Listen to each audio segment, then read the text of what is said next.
সুস্বাগতম। বিরল ব্যক্তিত্ব, অনন্য প্রতিভার অধিকারী, সমাজ মনস্ক, বৈপ্লবিক মতাদর্শে দীক্ষিত এবং বামপন্থী আন্দোলনের পথিকৃৎ বি.এস. অচ্যুতানন্দনের জন্ম 1929 খ্রিস্টাব্দের 20 অক্টোবর। তিনি শুধুমাত্র একজন অসাধারণ বাগ্মী ও বামপন্থী আন্দোলনের শীর্ষ নেতা নন, কেরালার আপামর জনসাধারণের কাছে তিনি ছিলেন আপনজন। জীবৎকালে তিনি ছিলেন কিংবদন্তি। প্রখর মেধা আর প্রসারিত পাণ্ডিত্যের কথা এসে যেত তার নাম উচ্চারণ হলে। সেই সঙ্গে তার প্রসন্ন সৌরভের সম্মিলন, সব মিলিয়ে প্রবাদ বলয়েরই অবিস্মরণীয় মানুষ তিনি। আজ তিনি একজন বড় মাপের বামপন্থী আন্দোলনের কর্ণধার হয়েও নিজেই ইতিহাসের অধ্যায়। তার জীবনাবসানের মধ্য দিয়ে পরিসমাপ্তি ঘটল ইতিহাসের একটি কালো পর্বে। যিনি নিজে সবসময় বলতেন, মানুষই ইতিহাস রচনা করে, অথচ যারা গোটা জীবনটাই মানুষের সাথে গণসংগ্রামের নিকষ কষ্টিপাথরে পরিণত হয়েছে। ইতিহাসে পরাধীন ভারতে ব্রিটিশ সাম্রাজ্যের বিরুদ্ধে লড়াইয়ের ময়দানে যার হাতেখড়ি, এই বৈপ্লবিক মতাদর্শে দীক্ষিত এবং বামপন্থী আন্দোলনের পথিকৃৎকে নিয়েই ইউটিউবের সাহিত্যে নবদিগন্ত চ্যানেলে আজকের ভিডিওটি হলো গণতান্ত্রিক আন্দোলনের এক প্রবাদ প্রতিম জননেতা বি.এস. অচ্যুতানন্দ। গ্রন্থনায় রবীন্দ্র কুমার চক্রবর্তী। বি.এস. অচ্যুতানন্দনের সংগ্রামী জীবনের স্রোত দ্বারা প্রবাহিত হয় মার্ক্সীয় তত্ত্বে দীক্ষিত হয়ে, সাম্যবাদের আস্থা অর্জনের মধ্য দিয়ে, গণ আন্দোলনের শরিক হয়ে। আর এখানেই তিনি পুরোপুরি বাস্তব মানুষ। জীবন অন্বেষার ভিতর দিয়েই তিনি জীবন জিজ্ঞাসা সার উত্তর খুঁজে পেয়েছেন। এই উত্তরণ পর্বে তিনি সামাজিক বৈষম্যের প্রতি এতটাই ক্ষুব্ধ যে ব্যক্তি জীবনের দুঃখ দারিদ্র্যকে সেই নিরিখেই বিচারও করেছেন এবং বরণও করে নিয়েছেন। অনায়াসে শোষিত মানুষের সংগ্রামের শরিক হয়ে উঠেছিলেন। সর্বহারা শ্রেণী সংগ্রামের প্রতি প্রত্যয় রেখে কমরেড বি.এস. অচ্যুতানন্দন একটু ব্যতিক্রমীভাবে 17 বছর বয়সে ভারতের কমিউনিস্ট পার্টির সদস্য লাভ করেন। এবার তার কাছে মানব মুক্তির পথ অনুসন্ধান একটি নির্দিষ্ট পথে চলতে থাকে।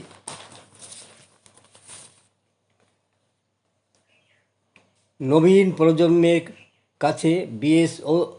রূপকথার নাম, বাকি অনেকের কাছে তিনি নিজে একটি প্রতিষ্ঠান, যার প্রতি সাধারণ মানুষের ছিল অসাধারণ আস্থা। তাদের কাছে তিনি অচ্যুতানন্দন। তখন তিনি আগুন জ্বালানো রাজনীতিক নন, দলীয় সংগঠকও নন। তিনি তাদের কাছে মানুষ, যাদের বিপদে আপদে তিনি আছেন। তিনি কেবলমাত্র সমাজ বদলের নেতৃত্ব বা কেরালার মুখ্যমন্ত্রী হিসেবে পরিচিত নন। বাল্যকাল থেকে তিনি ছিলেন একজন উপযুক্ত যোদ্ধা। কিশোর বয়সে যোগদান করেছিলেন দেশের স্বাধীনতা আন্দোলনে। কেরালার সুপারি ও নারিকেলের সোবরাকে কেন্দ্র করে গঠিত শিল্পের সাথে যুক্ত শ্রমিকদের সংগঠিত করার মধ্য দিয়ে নিজেকে তিনি প্রতিষ্ঠিত করে নেতৃত্ব হিসাবে পরিচয় পেয়েছিলেন। দেশ স্বাধীন হওয়ার পর রাজনৈতিক, সামাজিক, অর্থনৈতিক অবস্থা, রাজনৈতিক সাধনের হাত ধরে প্রকৃত স্বাধীনতা অর্জনের জন্য লড়াই সংগ্রাম অবিরাম করে গেছেন। 1923 সালের 20 অক্টোবর অতি সাধারণ পরিবারে বি.এস. জন্মগ্রহণ করেন। মা আকাশমাকে 4 বছর বয়সে হারানোর পর এবং 11 বছর বয়সে বাবা শঙ্করনের মৃত্যুর পর 7ম শ্রেণীতে পাঠরত অচ্যুতানন্দনের পড়াশোনা বন্ধ হয়ে যায়। অবস্থার পরিপ্রেক্ষিতে লেখাপড়া ছেড়ে দিয়ে দাদা গঙ্গাধরনের টেলারিংয়ের দোকানে কাজ করতে থাকেন। সেখানে বিকালের দিকে বসত রাজনৈতিক আড্ডা। তিনিও তাদের সাথে আড্ডা দিতেন। তার বছর কয়েকের মধ্যেই তিনি সক্রিয় রাজনীতির সঙ্গে জড়িয়ে পড়েন মাত্র 17 বছর বয়সে। শ্রমিক কৃষকদের অধিকার আদায়ের লড়াইয়ে প্রথম সারিতে লড়াই করে থাকেন তিনি।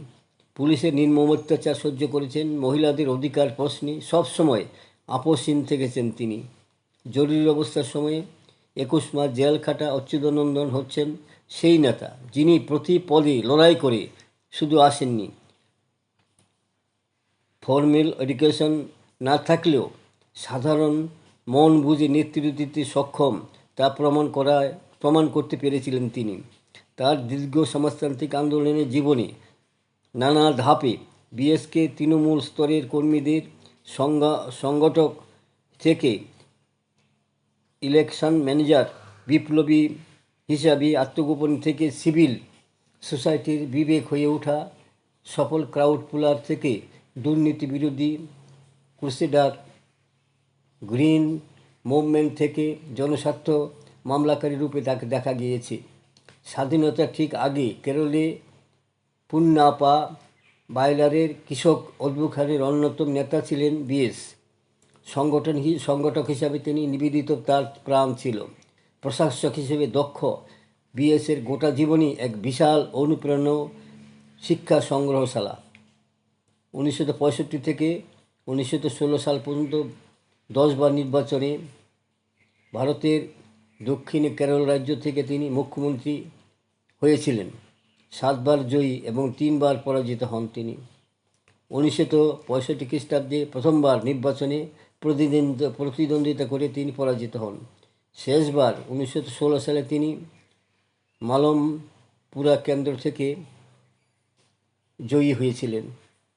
1967, 1969, 1991, 1901, 1906, 1911 এবং 1916-তে তিনি জয়ী হয়েছিলেন। এই পর্যায়ে ছিলেন বিধানসভার বিরোধী দলের নেতা এবং 1906 থেকে 1911 সাল পর্যন্ত সামলেছেন কেরালার মুখ্যমন্ত্রীর দায়িত্ব। মুখ্যমন্ত্রী হিসেবে বিএস অচ্যুতানন্দ তার সময়ে মুন্নারে অবৈধভাবে দখলে থাকা একের পর এক জমি উদ্ধার করেছিলেন। তিনি সিনেমা শিল্পে পাইরেসি বিরোধী অভিযান চালু করেন এবং লটারি মাফিয়ার বিরুদ্ধে তদন্ত শুরু করেন মুখ্যমন্ত্রী অচ্যুতানন্দন। ওই একই সময়ে বিপ্লব ঘটিয়ে বিএস এর সরকার কেরালায় বিশেষ করে শিক্ষাক্ষেত্রে বিনামূল্যে সফটওয়্যার প্রদান কর্মসূচির উপর জোর দেন। তিনি ছিলেন লৌহকঠিন মানসিকতার আপসীন নেতা। তার সাদাসিধে জীবনযাপন এবং সামাজিক ন্যায়ের লক্ষ্যে অটল অঙ্গীকার সর্বজন বিদিত। কেরালার সমাজতান্ত্রিক আন্দোলনে উল্লেখযোগ্য ছাপ রেখেছেন তিনি। 1916 খ্রিস্টাব্দে কেরলে এলডিএফ সরকারের অ্যাডমিনিস্ট্রেটিভ রিফর্মস কমিশনের চেয়ারম্যানের দায়িত্বে তিনি দীর্ঘদিন ছিলেন। বিএস দীর্ঘ রাজনৈতিক জীবনে 5 বছরের বেশি সময় ধরে জেল তাকে খেতে হয়েছে। আত্মগোপনে কাটার সময় 4 বছর বেশ কিছু সময় তিনি আত্মগোপন করেছিলেন। বিএস কেরালার জমি আন্দোলনের ক্ষেত্রে বড় ভূমিকা পালন করেন। 1930 সালে ভূমি সংস্কার আন্দোলনে মুখ্য দাবি হিসাবে 1907 সালে এএমএস রামমোহন সরকারের ভূমি সংস্কারের আইনকে কার্যকরভাবে রূপায়ণের দাবিকে ব্যাপকভাবে প্রচারের মধ্য দিয়ে তুলে ধরেছিলেন তিনি।